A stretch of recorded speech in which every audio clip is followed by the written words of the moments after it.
Jésus! Pourquoi ma souffrance est-elle continuelle? Plus question de bêtises du diable dans ma vie. On y va! Yes!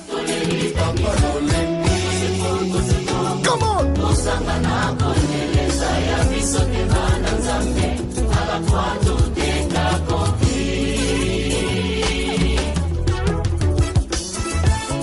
Toleli pe mingi, sembola loboko na yo. Pakisu tokomi mingi, tokomi na suka papa e. Toprie togene pe mingi, ekomi tango a témoignage. Oh, nazomona ekeseni na bandoto.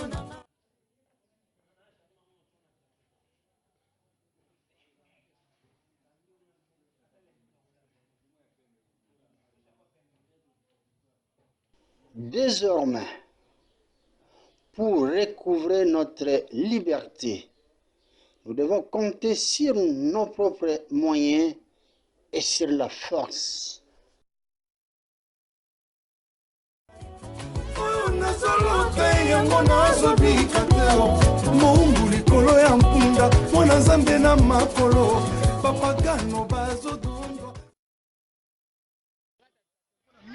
biso na Rwanda ko papa na ngai aba cha mi bango na ambassade ya Rwanda balongo na bazo sokuna bati mona mabele oyo luka ambassade wana bazo zona mboko na bango comme Rwanda Airways babo mango pe lisusu ezala ke to ba voisin ndengo wana ke atre biso na bango to simba te do bazo na ambassade na nini na bango tu ba kenda ngo na ba ronde ba ra ba tu bazonga to na posa bango. En RDC, pour aller de l'avant, ce qui nous unit doit être plus fort que ce qui nous divise. Tango nazoluka mwana numba botia bwaki mwana mokristo azangi bilei mopagano alebwaki misusu na fulu baposte ya minene ekoma kondisio okota na loge oyo nazomona ye yango te olakaki na ngai contre Rwanda na biso RDC biso tobiki otiaka mire to bato na bato babivandela na ndenge na bango bango bakola position na bango biso tokola baproblème toyinaka mopanzi wana kaka mopanzi wana soto solution biso ezaka totia mire otokaa.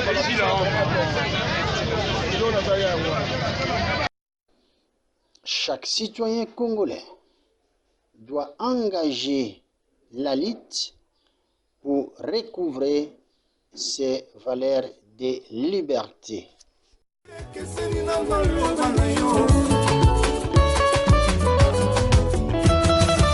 Abandoki boloki pe mingi trop c'est trop ekoki liboso tobwakaki bombe sikoyo tosimbi shikote misala ya bana na nzambe bozwi bovandeli yango bakomerce bazosala kapitale ezokola te o étudiant baza kotanga misala ezali wapi bafonctionnaire bazosala salaire bazosimba te o polisie na soda ya mboka sunga bango ya yesu baoyo bazwa mabala mabuta ezali wapi basusu mvula na mvula maladi ezosila te o papa bitumba na mboka na anga na este ezosila te o banguna ya mboka kongo balobi bakotika te o dinite ya mama ya kongo ekoma nango bafue babiolokoboma koi bozomona tozomona te o oyo tozomona ekomama wapi. Ok, moi je suis vraiment ravi pour, à propos de l'idée que mettre l'initié parce que nous ne pouvons pas vraiment être en contact avec la Rwanda parce que la Rwanda c'est un pays qui est en train de faire torturer notre population. C'est pour cela moi j'adhère dans cette idée. Il y a beaucoup à parler mais je préfère être un peu fou.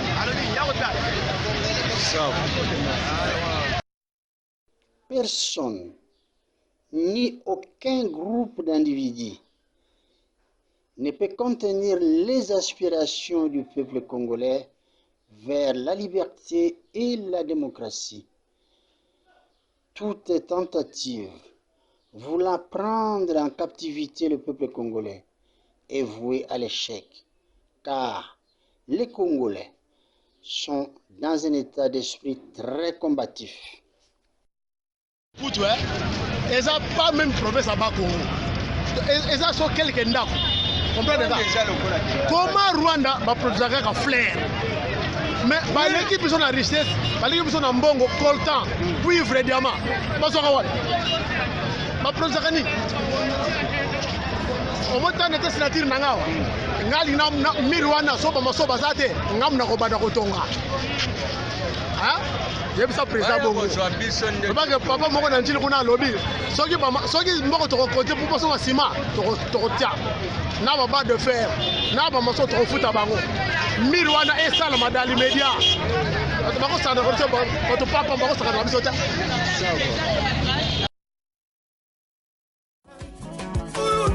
Vivre salite na maloba na yo.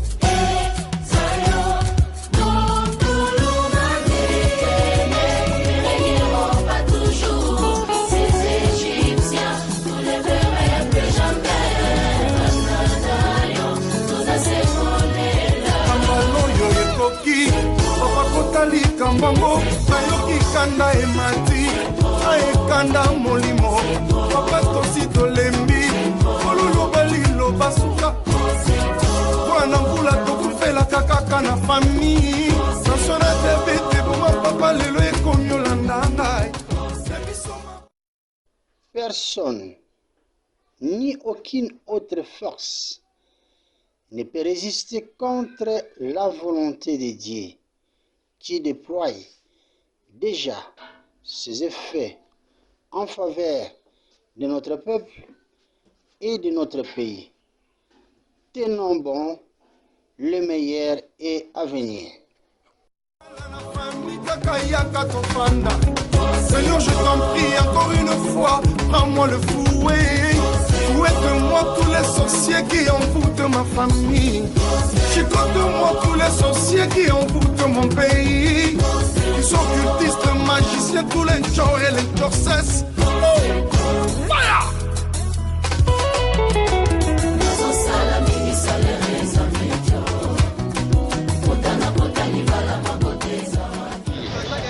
Si, même s'il faut faire des cotisations, 1 franc, 1 franc, 1 franc, pour toute la population congolaise, Tokosala Yango, pour que le mur soit érigé. Voilà, pour notre paix. Teni moko ya mabele ekoki kolongwa te. Ata eteni moko te ekoki kolongwa. Le pays, notre pays, la RDC reste ndenge bakataka bandelo depuis 1885. Point et trait. Voilà. Si vous n'affrontez pas la peur, elle prendra les décis sur vous. Normalement, ndenge Mobutu ezalaka na limite ndenge ba Belge batika. Le père aye atekeli bango ndambu. Atikeli bango ndambu. Mwana pe Kabila mwana fils aye atikeli bango pe ndambu. Yango wana bayaka ko menasaka biso maintes fois. Alors, na place wana normalement il faut Mir et Berlin ezala.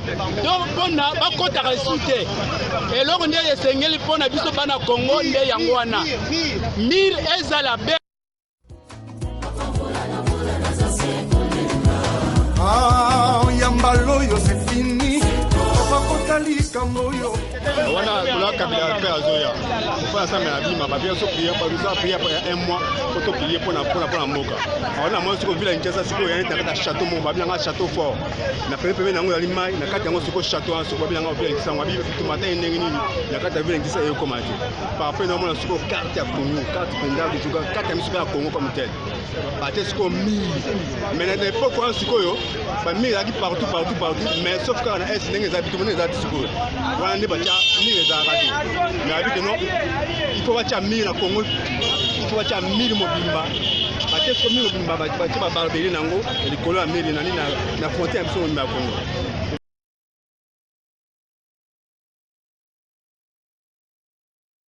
Nakanisi eloko moko oyo koya sur ces asautés. Comment il faut que nous joie arme moko mususu eya suki na bamboka nini po eya kokanga kaka nzela wana boulevard wana oyo esalama na est kuna. Alors que biso moko plus de 60 millions ce que totel ko tolebi boy to kana no kuna biso nyonso.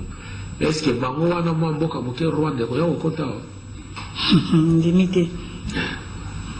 Et ça volonté ka ya biso nyonso. Wana ezali une façon ya koloba. C'est une façon ya koloba. Ezali maintenant volonté ya biso nyonso quoi. Ya biso nyonso. Bande ko bazo kufa kuna ba biso sa baza ko lia na ko mela baza ko tambola ba kinani. Bon, vieux, il faut s'arrêter pour la bangote, mais quand même, il faut interpeller tout un chacun de nous. Lelo bonabanza mokili mobimba kolanda biso. Mingi émission to déter na bato bazana est ya mboka na biso. Eza pina basoda musoba ko bonga mawa, po ba ke corriger na baninga na bitumba. Ba infiltrer ba koti pe belé na kati ya basoda ngo. Ba infiltrer ebelé ya ebelé. O bino boko loba awa ya fungoli téléphone na ye. Tout le monde a infiltré bakota ebele.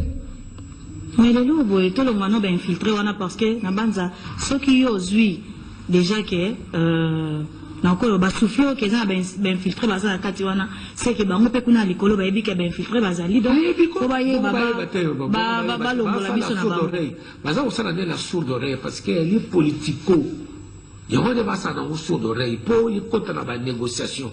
On négocie avec Kagame, on négocie avec Yé. Mais Kagame est en train de souffler le chaud et le froid en même temps. Et le chaud et le froid en même temps. L'opinion internationale ici est dénoncée. Mais qu'est-ce qu'on a à attendre encore? Notre vrai ennemi, c'est Kagame. On le connaît maintenant. Parce qu'il va dévisager, inutile d'aller chercher ailleurs. Mais dans la ligne, on peut un message moko, il y a Motuya. Et ça la population à est parce que bango baza en cas de traumatisme psychose et koti makasi na population na basodo ya biso mapinga bako bunda parce que zapi na basodo musu baza déterminé bitumbo esila message nini yo en tant que papa wemba oko pesa na bango bazolanda biso biso awa toza contre le peuple rwandais toza contre le peuple rwandais toza dit contre le président Kagame. Parce que yende mutu azako autorisé makamutu wana bino bandeko obozeli pona na est c'est vrai na pasi ya koloba yango na pasi ya koloba po ndenge ya kolobela ngo ndenge mibale misato ezalite mais toza na bino na makanisi toza na bino na mawa toza na bino pe na matanga ti mokolo bitumba oyo kusila tokotikalaka koyaka aseke tout ça la fête ensemble. Pour moi, il y a la fête ces athées. Comment organiser un papa va concert concert pour rapporter et l'oko nini. Mais oui, tu as un concert musubo sangani bien surtout na baleki ayo. Maman Lorette, attends sangani to beti ce na stade des martyrs par exemple. Et quand c'est l'oko nini. Moi le meilleur kokota wana. Et kokoti ça. Yo za kondimate ke bato ko ya ba futi ata kesa. Mutako futa zaliti. Mutako futa zaliti. Oye pari Koffi Olomide azobeta, Wera azobeta, Jiba azobeta, Fali azobeta, na Jean Goubela azobeta, Rede azobeta, Manda Chata azobeta, Viva la musique azobeta. Baroya okota kaka di conseil humanitaire to okota ka ofele to tala bino. D'accord. Tous à débat comment on se fait un conseil humanitaire mais mutako ya somba mo pe mutambongo. Mutambongo nani?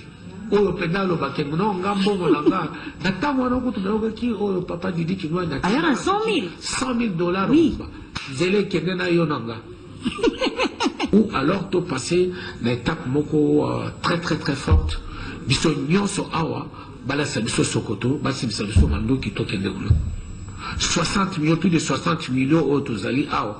T'écoutes 60 millions autres qui n'ont pas belé. Bazoka ka ville qui Kinshasa awa. Na bino balore tout voilà type Sokoto. Allez. Tokenda. Pesi la mbalamoko. Ou alors négociation, mais elle a une vraie négociation oyo et kotia makamwana vraiment na place quoi. Mabe ezali na opinion internationale